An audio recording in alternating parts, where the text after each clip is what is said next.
दो चर वाले रैखिक समीकरण किसको कहते हैं? जिसमें कितना हो, दो चर हो, जैसे x प्लस वाई बराबर 0। x भी क्या है, चर है, y भी क्या है, चर है। तो x y क्या है, दो चर है, बराबर जब 0 हो जाएगा तो उसको बोलेंगे रैखिक समीकरण। क्या बोलेंगे? दो चर वाला रैखिक समीकरण। अब क्या हो जाएगा, इसी के जैसा दूसरा आ जाए x माइनस वाई बराबर 0। तो एक समीकरण और दो चर समीकरण मिलकर जाएगा जब, तो हम लोग इसको बोलेंगे दो चर वाला रैखिक समीकरण युग्म। युग्म का मतलब जोड़ा। अब दो चर वाले रैखिक समीकरण का सामान्य रूप क्या होता है?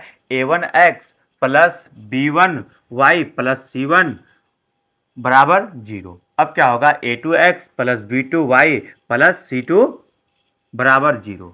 अब क्या होगा, जो समीकरण एक में रहेगा, मान लेते एक समीकरण एक है, दूसरा है, तो जो समीकरण एक में x के साथ जो रहेगा वो a1 का मान होगा, और जो y के साथ रहेगा वो b1 का मान होगा, और जो अचर पद होगा उसको क्या होगा, c1 का मान होगा। और दूसरा समीकरण में x के साथ जो रहेगा वो a2 का मान होगा, जो y के साथ रहेगा वो b2 का मान होगा, उसके बाद जो अचर में रहेगा वो c2 का मान होगा।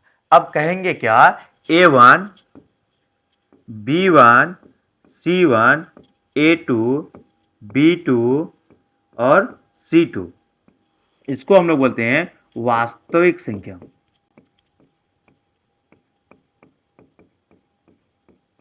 और x और y क्या है, चर। अब हम लोग इसके बारे में पढ़ते हैं, जैसे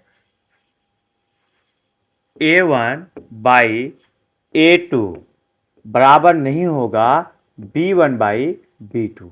तो अब इसका ग्राफ जो होगा किस प्रकार का होगा, तो इसका ग्राफ होगा प्रतिच्छेदक। कहने का मतलब एक रेखा दूसरी रेखा पे क्या कर जाएगा, कट जाएगा, और जब कटेगा तो कितना बिंदु पे कटेगा, एक बिंदु पे, इसलिए इसको बोलते हैं हम लोग प्रतिच्छेदक। जब प्रतिच्छेदक एक बिंदु पर होगा तो उसका केवल एक हल होगा। तो ग्राफ क्या होगा, प्रतिच्छेद।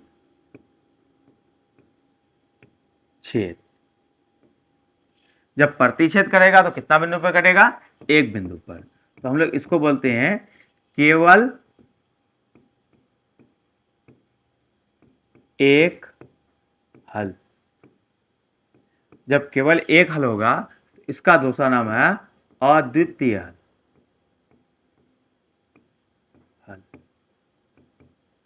अब हम लोग क्या कहेंगे, जब a1 बाई a2 बराबर b1 बाई b2 बराबर c1 बाई c2, जब a1 बाई a2 बराबर b1 बाई b2 बराबर c1 बाई c2 होगा तो रेखा संपाती होगा। संपाती, संपाती कहने का मतलब एक रेखा पर दूसरा रेखा। जब एक रेखा पर दूसरा रेखा होगा तो बार बार हर बिंदु पे कटेगा, जो कि रेखा असंख्य बिंदु से मिलकर बना होता है। तो ये कितने बिंदु पर कटेगा, असंख्य। इसको बोलेंगे अपरिमित रूप से अनेक।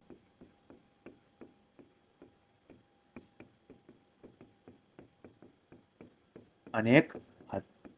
जब अपरिमित रूप से अनेक हल होगा तो इसको हम लोग बोलते हैं, दूसरा नाम इसी को बोलते हैं अनंत हल।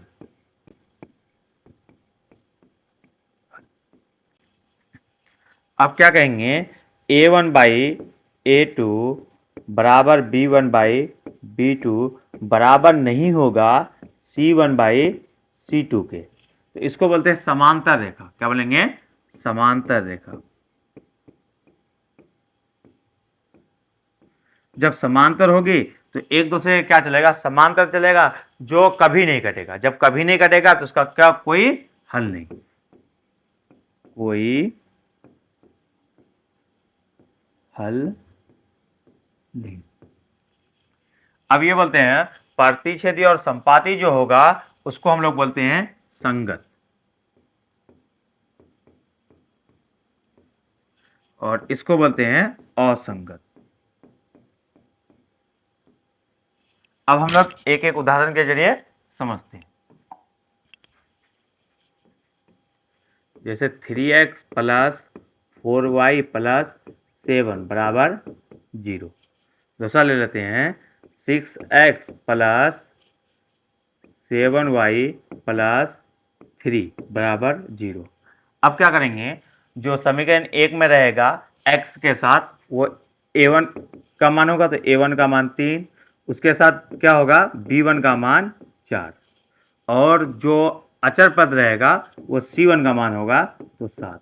अब समीकरण 2 में जो x के साथ रहेगा वो a2 का मान होगा, तो a2 का मान 6। अब जो होगा y के साथ तो वो b2 का मान होगा, तो b2 का मान 7, और c2 का मान जो अचर पद रहेगा, तो अचर पद कितना है 3। तो अब हम लोग करेंगे क्या, a1 बाई a2, तो 3/6 बराबर 4/7, 3 एकम 3, 3 दूनी 6, तो 1/2 बराबर 4/7 के कभी हो सकता है, नहीं हो सकता है, तो हम लोग कह सकते हैं कि a1 बाई a2 बराबर नहीं होगा b1 बाई b2 के। जब a1 बाई a2 बराबर b1 बाई b2 के नहीं होता है तो क्या क्या होता है, तो बोलेंगे प्रति छेद, पहला प्रतिशत बोल सकते हैं, दूसरा क्या बोलेंगे तो केवल एक हल, एक हल, और इसी को अद्वितीय हल भी बोलते हैं। फिर इसको क्या बोल सकते हैं, संगत।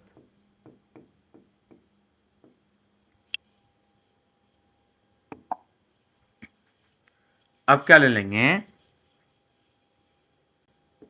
3x प्लस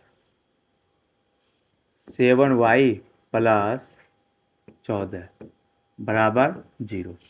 तो ये क्या हो जाएगा 6x प्लस 14y प्लस 28 बराबर 0। अब समीकरण 1 में जो क्या होगा x के साथ होगा तो a1 का मान होगा, तो a1 का मान 3, और b1 का मान जो y के साथ रहेगा, तो अब जो अचर पद में रहेगा वो क्या हो जाएगा c1 का मान। अब क्या करेंगे, जो समीकरण 2 में रहेगा तो वो x के साथ जो रहेगा तो वो a2 का मान हो जाएगा, तो a2 का मान कितना है 6। अब b2 का मान कितना होगा तो 14, और c2 का मान क्या होगा, अचर पद है तो ये 28।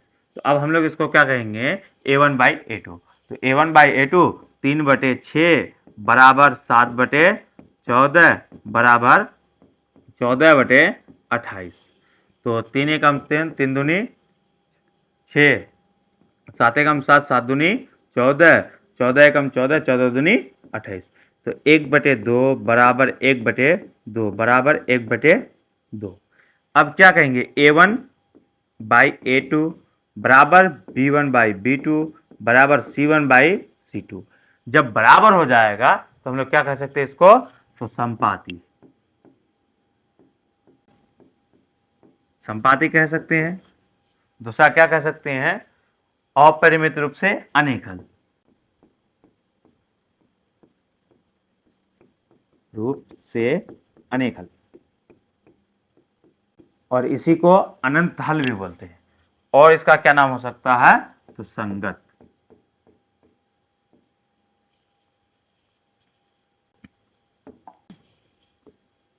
Seven x plus 3y plus 15 बराबर 0।